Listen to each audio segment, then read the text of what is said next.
Okay, we're starting chapter 15 of Apothecary Diaries. Right now, we're almost caught up with the show airing progress. So, other than doing Apothecary Diaries on a weekly basis, I'm thinking about doing an introduction to other shows that have a heavy historic focus so that more people might be interested in them. That's what I find in at least Western anime society in general. Viewership for these kind of shows are relatively low. People don't seem to like to get into them. And I think lack of historic context and cultural context is a bigger barrier. People will rather watch literal carbon copies of isekais over and over again than give things like Hyugen-mono or even Kingdom a try. So I'll be doing some videos about that. Of course, every week we're gonna do a viewing appendix of Apothecary Diaries, probably a few days after the episode has aired, so you guys have a chance to actually watch it once, and then we'll talk about it. Hopefully, if you decide to rewatch it, you're gonna notice it and enjoy it a little bit better. We start off with Mao Mao putting up a house decoration. The specific plant in the vase is the mock orange, which is endemic to China, and once again, it's a medicinal plant. It's anti-inflammatory and has been used to treat anything from inflammation to joint pain. And we're starting off with this case of attempted murder, essentially, and this case basically leads up into the entire episode. What this case involves is people eating pufferfish and supposedly being poisoned by said pufferfish. Now, we've talked about this in the garden party episode, back in episode 6. Pufferfish, while more famously known for being eaten in Japan and also eaten raw, is actually eaten in China as well. Chinese cuisine generally don't eat raw meat. Raw fish is more or less an exception with a long tradition. Now, the kind of raw fish eaten in China is different from the ones in Japan, where if you think about Japanese raw fish, you'll be thinking about sashimi and so on, which they are essentially just raw fish as it is. Chinese raw fish dishes generally will be marinated somewhat. It'll be mixed together with vinegar or green onion or sesame oil. And pufferfish is no exception. Although pufferfish does carry some poison themselves, most of the pufferfish toxin came from their diet. You'd have people who farm pufferfish, and the farmed ones usually wouldn't be as poisonous. Now, you still don't want to eat the inner organs, especially the liver and ovaries of the pufferfish. Those are still poisonous, even for the farmed ones. But generally speaking, the flesh and skin will be much better off. Whereas if you're eating wild pufferfish, then you wouldn't know for sure which part is poisonous or not. The skin might be poisonous just based on the diet they had. So they had this potential paralysis from pufferfish poisoning in this nobleman's house, which they actually show aerial shot of this nobleman's house. This would have been a very typical style of housing for individuals who are more well-off back in the days. Generally speaking, if you're just average citizen, your house is limited down to one building with maybe 2 inner divides, and then it makes for a 3-room house. This kind of multi-house structure generally will be for anyone with a bit of an elite status. Of course, there's no comparison between this and the Imperial Palace. For sure, there's like a world of difference. But if you look carefully, then Jinshi's own place, generally speaking, will follow the same kind of structure as this individual house. This house, you have the main building facing southward, and the doorway faces the main building, which also faces southward. That was a problem I had with the design of Jinshi's house, mainly because his doorway directly leads into the yard from the west side. That just doesn't happen. If it's a left or right-facing doorway, there's generally a hallway, and then there's a second doorway that actually leads into the courtyard and main building, and the second doorway always faces south. Mao Mao actually deduced that the person didn't consume pufferfish poison. It was most likely poison from tainted or ill-prepared seaweed. Seaweed are generally widely eaten around the world, actually. They're quite nutritious. The most famous example would have been kelp.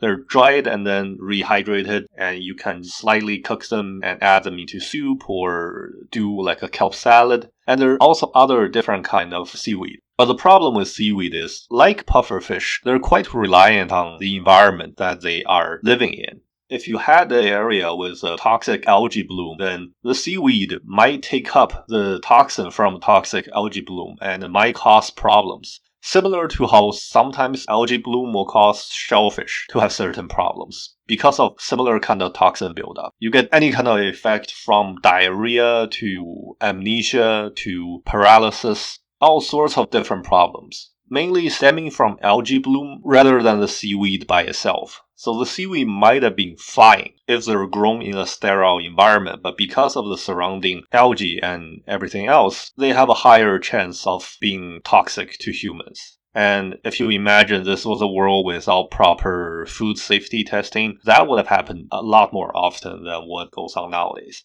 People might have just seen this scene with Jinshi actually banging his head after seeing Mao Mao like this, and most of you would have missed the sword hanging on the wall.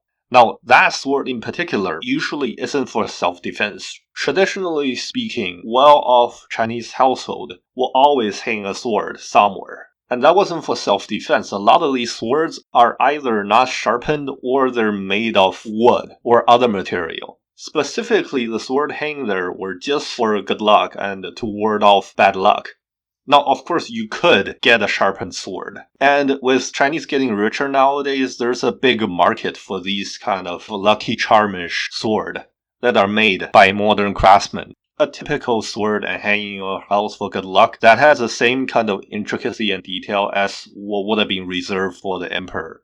But before that, people would still hang at least like a carved wooden sword. But irregardless of that, the whole purpose of hanging a sword in your room is to ward off evil. It's also a traditional token for an idealized individual in Confucian tradition. You're supposed to carry a string instrument known as qin, and also a sword, and then book, and then incense. Those are the 4 elements that makes like an ideal individual. So obviously, Jinshi being in the position that he's in, he's gonna have a sword hanging in his residence. And we've seen him sparring using a sword in episode 5. So clearly for him, it's also not for show. He knows how to use these.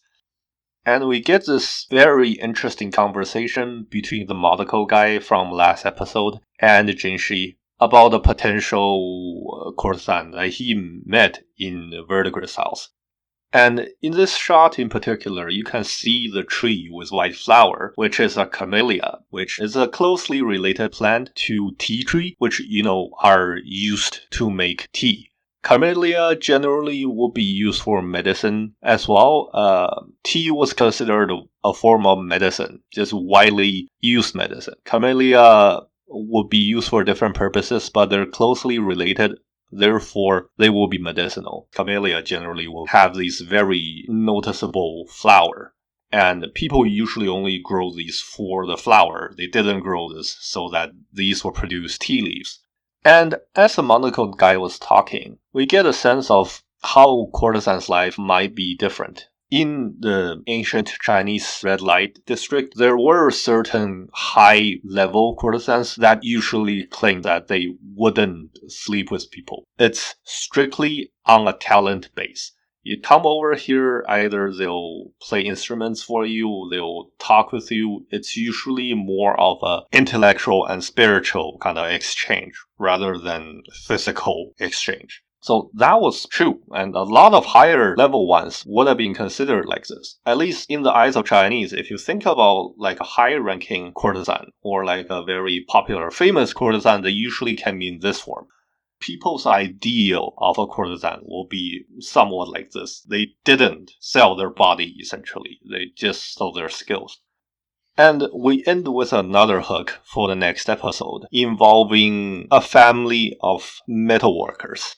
And before modernity, imperial houses would have these craftsmen that specifically provide for the imperial house. And these kind of things, they weren't taught in school. They were mostly just passed down either through generations or through apprenticeship.